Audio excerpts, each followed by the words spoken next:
কে কে বাংলাদেশের প্রধানমন্ত্রী হতে চান? কেউ হতে চান না। কেন? ভয় লাগে? প্রধানমন্ত্রী হলে পালাই যেতে হবে পরে।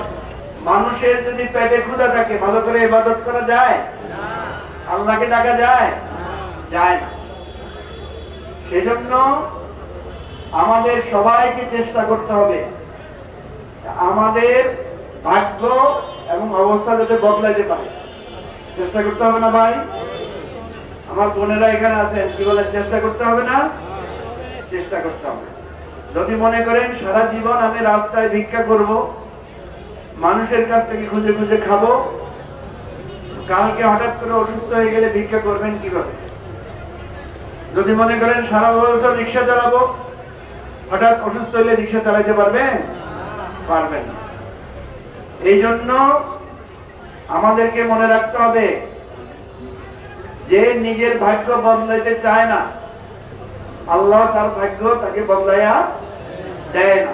সেজন্য আমি গতবার আপনাদের মনে আছে আমি জিজ্ঞেস করছিলাম, হাত তোলাইছিলাম যে কে কে বাংলাদেশের প্রধানমন্ত্রী হতে চান?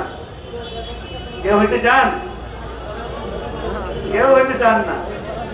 কেন? ভয় লাগে? প্রধানমন্ত্রী হলে পালাই যেতে হবে পরে।